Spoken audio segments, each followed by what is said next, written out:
Alright guys, my battery's getting low on the camera, but we're going to do this. This is very fascinating. This comes from someone I trust. But we're going to have to kind of move with it quick because of my battery. Alright, what this is correspondences between a Bigfoot investigator and a North American native on Sasquatch, or Omaha. And this is in the late 2000s date range. The preface: the following is a series of 9 correspondences dating back to the late 2000s between a Bigfoot investigator and a North American native friend. Names have been withheld for privacy reasons and confidentiality. The information and conversations are real and not fabricated. Much can be learned from native legends and history concerning Sasquatch, called Omaha, also. The extra information about the Patterson film Reel 2, which the public was not shown, and what happened to the family of Bigfoot at Bluff Creek may cause controversy with some, so be warned. It's not for the faint of heart. Whether a person chooses to believe none, part, or all of the information will be left up to the individual. But crucial information on the behavior and culture of these creatures is vital to piece together what we are dealing with in the cryptic world that affects many people. Who better to ask than people who dealt with them on a regular basis throughout history?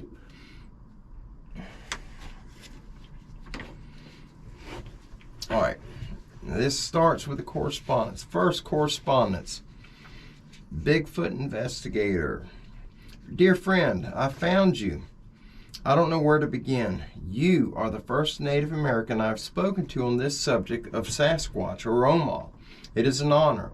I know you said you have answers if I ask the right questions. I have been searching for truth and answers. The American Native replies, this is the legend of the first people, my friend, or Bigfoot. When Great Spirit created the earth, he peopled it with the first people. They were not like you or I. They were larger, hairier, and could speak with animals with their minds. They were the peacemakers for Great Spirit. When there were problems on this earth among the animals, they were the ones who settled them. They had the strength to stop the bears and others from physically fighting by separating them. They could speak any animal language and even communicate with the birds. They could travel with speed faster than the deer. They could outthink the puma in cunning. They were the guardians of this place. After eons of being here and watching, they grew lonely, and the Great Spirit heard their calls and made more people. These were different. They were not like the first people. They were smaller, less hairy, and covered themselves. They could not communicate with the animals and ran in fear of them. They made weapons and needed fire to stay warm. They overran the earth. They were able to multiply like the rabbits and mice, but the bear, wolf, puma, etc. could not eat them, and soon there were too many of them. First people called to Great Spirit to help them control this human. Great Spirit explained that they were people and had to learn to control themselves. So the first people asked for another place to live. Great Spirit told them he would not create a new planet for them, but he would give them a doorway to another world without humans so that they could come and go without having to share the world with them. In that way, they could still watch over this planet and the animals to keep them in check. This is the legend of the first people. Second correspondence. Bigfoot investigator writes, dear friend, are the Sasquatch or Omaha flesh and blood creatures, spirit creatures, or both? The American Native replies, the Bigfoot or Steyema have the ability to shapeshift from spirit form to solid. They are neither good nor bad. They do have the ability to do great bad and know when they are about to do it or are doing it. I have told everyone that they get a very shifty look and will look at you out of the corner of their eyes as if to say, hey, are you buying this? When they become this way, I must leave them as they tend to do me bodily harm. They are a spirit creature in a sense. They do not have the same gifts that humans use with the technology. They have gone another way, choosing the gifts the Great Spirit gave them: light wrapping, super speed, telekinesis, etc. They are very smart beings who like to play games and make us humans use our brains. To them, we are lazy beings who do not use the full potential the Great Spirit gave us. They become angry when they see people hunting for sport or even hunting them. Some make a game and lead the people away and on for hours. It is not something nice that they do. They do not have emotions like you or I. What we find pleasant, they usually do not. They do not have humor, anger, sadness, and joy. There is a great pleasure in the things they do when they choose, but for the most part, they exist. It is what they do. A friend of mine did a composite image of Kihosa, my male Bigfoot that is around me. I also have taken real photos of them, including one of the males sleeping. You can see his face. The third correspondence. The Bigfoot investigator writes, "Dear friend, what do you feel when you see Sasquatch or Oma? Fear? Interest? Fascination? When you have looked into their eyes, what do you see? Wisdom or age? Also, what about the mounds having connections to them? And is the Patterson film real, along with the extra footage not shown to the public?" The American Native replies, "I feel fear always first and foremost. I look into their eyes a lot. Eyes are the window to the soul, and the Bigfoot have a tortured soul. They know who Great Spirit is and are afraid of him. I look into their eyes trying to understand what they are thinking or feeling. They are as you and I when it comes to intelligence. They just choose a different path of existence. I do believe that they are increasing in population. I'm glad you asked these questions. They have a way of picture talking in my head, which is how I mostly communicate with them, aside from their sign language. They do not use vocalization as you or I would. They do use sounds, though, when they sign as well. I'm glad you made the connection to the mounds. I have told my investigator friend many times that the mounds are portals. They allow the Bigfoot to come through to this world. They are a way of transport to our realm for them. I let my dogs out when the Bigfoot are being aggressive and attacking my home or me or my horses. They fight the Bigfoot, which they hate each other. They will kill and eat cats. We are a thorn in their side, my friend. They have been charged by Great Spirit to watch over us, but we are destructive and hard to get along with. As for the Patterson film, it is real. I have seen the missing film. It belonged to my dear friend.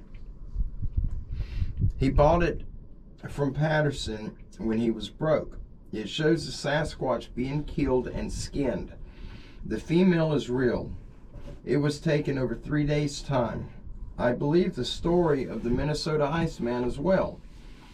I just heard the Minnesota Iceman story yesterday from M.K. Davis. It's very interesting to me. The Patterson group were horrid men. They will pay for the evil they did. And I hope I have answered your questions, my friend. I'm glad you're here. The fourth correspondence. The Bigfoot investigator writes, "Dear friend, I'll make this brief because I know you are probably very busy. Thanks so much for taking the time to answer my questions. I am sincerely grateful. You were very generous. I feel a relief to know that what I felt in my gut about these Steyemong, according to you, was right. They are dangerous, unpredictable. They don't like dogs, and they have a connection to the mounds.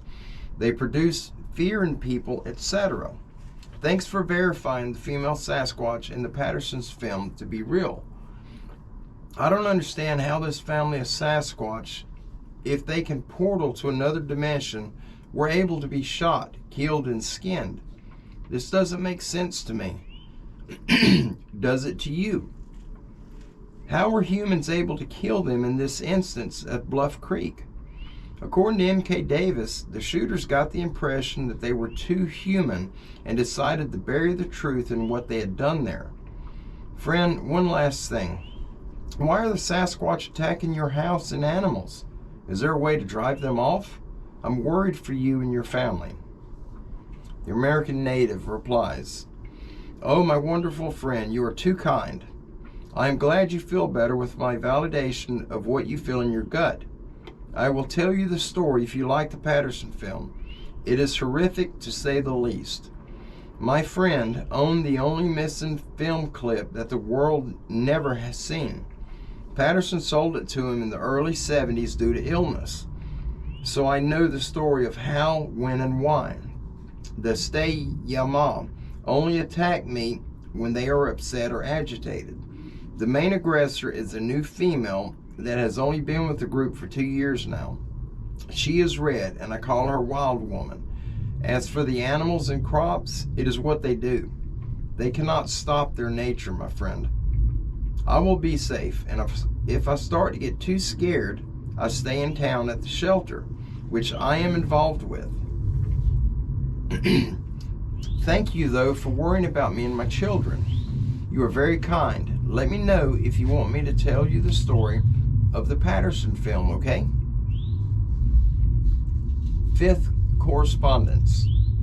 The Bigfoot investigator writes, "Dear friend, I would love to hear the true story of events at Bluff Creek whenever you have the time and it's convenient for you.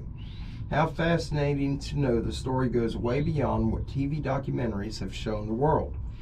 I'm relieved you understand when you or your kids might be in the physical danger or even death from these stay maya, and will clear out if necessary. They are so powerful and fast.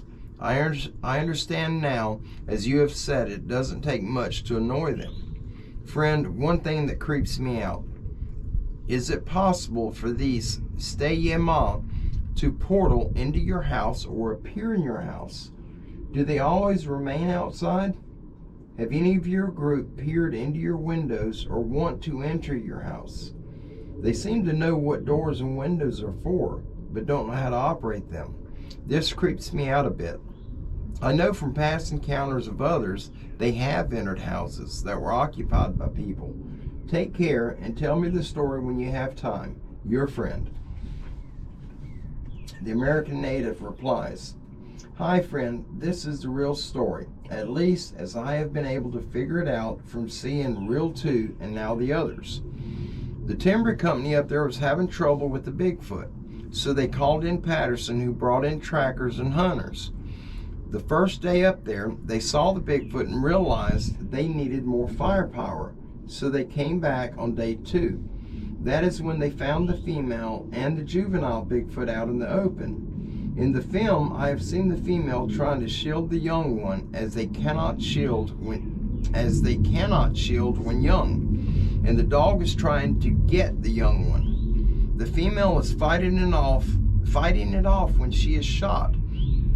She is unshielded due to stress. As she is fighting for her life against the dog, the men shoot the juvenile with her away towards the woods, but the dog keeps attacking her and trying to circle back and dragging the juvenile away from her. Finally, you see the male Bigfoot coming down out of the tree line and trying to draw attention away from her. The men are running with guns towards her and the males. She finally gives up and heads into the trees. The men take the juvenile Bigfoot and skin it out. It is a gruesome, disgusting video to watch. They are joking and trying to keep the dog out of the blood, which is everywhere due to the fact that they did not hang it to bleed it out. The film from day 3 is the one that everyone sees. She has come back looking for the juvenile again, and once again, the males are stepping out to lure them away from her. Yes, they can come into your home. I have had them in my home on many occasions. It is creepy and scary, and I hate it. My friend had them break in too many times and finally moved to the city. As for me, yes, they look into my windows, which is why I have very heavy drapes. I must always be on my guard for my girls. Don't let anyone tell you they won't kill or kidnap. They do, and they are fascinated with human women. Sixth, correspondence. The Bigfoot investigator writes, Dear friend, your info on Bluff Creek kills the Minnesota Iceman connection mystery. Since the juvenile Bigfoot there was killed and skinned, the juvenile Bigfoot in ice is therefore from another place and time. The Iceman is only 5 to 6 feet tall, too small to be the other adult males at Bluff Creek. Does this make any sense to you? I wonder if M.K. Davis is aware of this. Friend, does this group of Stayema you have live on your property or close by? Do you feel anything when they are close that tells you they're here? Do you hear anything? Many simply don't know they're there till they see them looking in a window. I wonder why they don't move on to another location. Are they feeding at your property? Is this home to them? My gut told me they don't like dogs because Bigfoot prefer to go undetected and dogs give their presence away to the humans. Is this right? Their fascination with human women. Any connection to the days before the Great Flood when angels wanted sex with human women, dematerializing and bore superhuman strength and sized children? Are these same spirits active today? Friend, no wonder native tribes from centuries past refused to take white settlers to certain areas where Bigfoot lived. They knew the danger and unpredictability factor. Take care, and I hope all goes well with you. The Native American replies, They used to live on my property. I have moved them further away in case hunters come. I knew they were around because of their calls. Most cannot detect them. I can due to the fact that I have spent over 40 years with them. Mine stay here from April till around November. They leave for a while and come back later. As for the dog thing, I'm not quite sure as they kill coyotes, etc. Maybe the women thing is from before times. I just don't know. All I know is they are dangerous to women and children. The seventh, correspondence. The Bigfoot investigator writes, Dear friend, please bear with me. I thought on one more important thing on my mind. Can you call the Stayema to you? Is there a way for anyone to go to a remote location and call them in? If there is it something you should not share with anyone? I know it would be dangerous. I don't know if my nerves would fail me knowing what I know. People have all different means to do this. Wood knocking, fruit, call blasting, baby crying, music, deer meat, etc. Is there a simpler way without any ESP or telekinesis being used? Also, friend, does your gut tell you the story of Albert Ostman's abduction in the 1920s at Toba Inlet, British Columbia, by a large male Stayema is true? I know other Native Americans have been abducted, and you say this does happen. Some of the recent reports on Nancy Grace's show where a toddler disappeared and ended up 3 miles away in rugged Missouri territory with hills and forests alive after being gone for 2 nights and days. Makes me wonder if a Bigfoot knew of the child, grabbed it when the mother was distracted with laundry, took it miles away only to get bored with it, or didn't like its crying sound and abandoned it. Take care, my friend. The American Native replies, Yes, if you have had contact from before, then you can call them to you anywhere. I don't share anything in that way of calling them, not even their own sounds, with people because someone may use it for bad. Sounds are all that humans who do not interact with them can use to call them in. I have always believed that Albert Ostman and Mushalot Harry were telling the truth about their abductions. I have said many times that I believe that all the missing babies and girls that go missing might be Bigfoot. They are very capable of it. Take care. And this is the 8th correspondence. The Bigfoot investigator writes, "Dear friend, I hope all is well with you, your kids, and your family. I could see you on a radio show every week, explaining to people why their encounter happened and what they should do when a Steyema is an arm's length away from them. People are confused as to their intentions. Will your Bigfoot allow themselves to be seen by other investigators? My friend, could you tell me, what should I do if a Steyema is an arm's length away? Sign, speak, act submissive, stand my ground, act uninterested? Could you explain? Can you make them leave? What is the wise course to do?" The American native replies, "I would suggest that you make eye contact and slowly squat down. Then lower your head and watch what it does out of uplifted eyes. It may stand there and stare at you for a minute or two, but then it should leave." The Bigfoot investigator asks, "Is there a word or phrase you speak to them? If so, should I do the same?" The American native replies, "Depending where you are. For example, if a person lived in Florida, they could try Seminole, similar to my language. Tell them Chihuloli. They understand native languages very well and as well as English." The Bigfoot investigator asks, "Should a person not involve the police if an encounter or sighting has happened?" The Native American replies, "I personally would never involve them unless an injury or abduction occurred. I say this because they do not believe in the Bigfoot and would tend to dispute your report. I hope this helps your friend." The ninth and final correspondence. The Bigfoot investigator says, "Hello, my friend. I hope all is well with you. Since you verified that Steyema are spirit and flesh and blood creatures, I was wondering, my friend, doesn't this mean they will never be caught or behind bars at a zoo because they can dematerialize to spirit bodies at will?" The American native replies, "Yes, but if they are caught, they can be drugged and kept."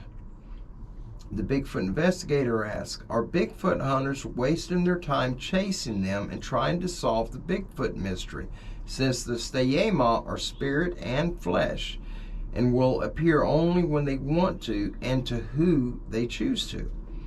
The American native replies, "I think so. Bigfoot will show themselves only to those they want." And the Bigfoot investigator says, "Since these creatures are spirit and flesh, are they fooling humans into thinking that they may possibly be normal animals, like a zebra or elephant, which creates an unsolvable mystery and sends some Bigfoot hunters off on a course their whole lives? I mean, are these creatures laughing at us since the majority of mankind know not their true identity? You and most Native Americans have always known the truth." The Native American replies, "Bigfoot are what they are. They are tricky beings who are deceptive and sneaky when they want. They are all that, and the Heavenly Father can control, not humans." The Bigfoot investigator says, or asks, "What should I do? React or say if a Bigfoot tries to attack me or pick me up? I want to survive this. I know of 2 truckers that were pulled from their cabs." Bye, my friend. And the Native American replies, "If you are attacked, look down. Down and touch your head to the ground. Do not fight back. Do not talk to them unless they talk to you. Offer whatever you have in your pocket that might appeal to them."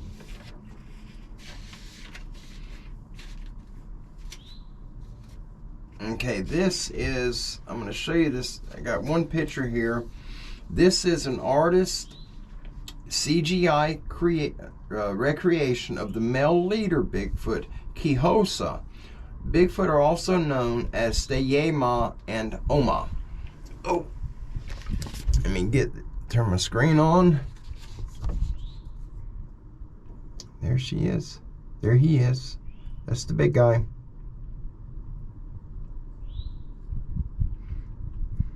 Folks, I hope that you found this as interesting as I did. Where this correspondence came from, I absolutely know this person very well. And what is written here is the absolute truth of the conversation he had with this Native American. The only thing that's been removed or changed in this correspondence is the names have been removed, and that is it. Everything else in here is word for word as it happened, as the conversation happened. I've been waiting to get my hands on this to share with you, and I finally got it, and I'm so very thankful. God bless the author who sent this to me. God bless my friend and brother who went through this, and God bless everyone involved. Folks, just, I don't know how much of what the Native Americans said is truth, but I do know these creatures are dangerous, so just be careful. If you're going out looking for them, be careful. Don't go alone. There's millions of people that have experiences with them and they live to see another day, but what about all those that have vanished without a trace? Is it these things? Until we learn the truth, just don't gamble in your life. Don't take a chance, especially if you have friends and family. You may not care if you're snatched up and taken off, but you've got a lot of people that will care. I love you all. Thank you for being part of this. I hope you enjoyed this. Y'all have a wonderful evening, wonderful afternoon, night, day, whatever time of day it is you see this. I hope it's a good one for you. I love you all. God bless you. We'll see you soon. And just remember, always be safe. I'm going to get out of here. It is cooling off. We've got a front coming through. And it is absolutely, temperature's dropping very fast. The battery is just about dead. In that camera, it should shut off any time now. I'm down to 7%. It has never went that low and remained recording. So I'm going to close up shop. I'm going to get inside my little Honda car with no heater, no ventilation, no fan, and all that other stuff it don't have, and I'm going home. We've had, since I've been here filming these articles and feeding the little piggy in the trap, we had 2 more mamas have babies, so we got a house full. And I'll be showing you guys and gals some video or pictures of them. Ooh, that's a long way down. I'm gonna check something right quick. Holy mackerel, he's got a pile of corn out there. I don't know if you can see the yellow pile out there in the middle. That's corn. Golly, it's probably 100 pounds of corn. There's his little shooting box right there at the edge of the tree line. That's the guy who has that section of the lease. That is our area out there, and that's where I've seen movement out there. Chris and I both watched a figure go across that way back there, and it was right as the sun was going down, and we couldn't identify what it was. We don't have a clue. And over there by that tree line is where we seen eye shine. I've seen it several times one night, and finally the last time it was moving kind of over toward the road right here. It was scooting over, but it was watching us the whole time. Finally we got creeped out and we left. We come to try to get some pigs, but whatever it was had the pigs scared off. But I got to get out of here. I got to drive way down there, and if I can get past that mud, I'll be good. Y'all have a good day. I'll see you soon. Bye-bye.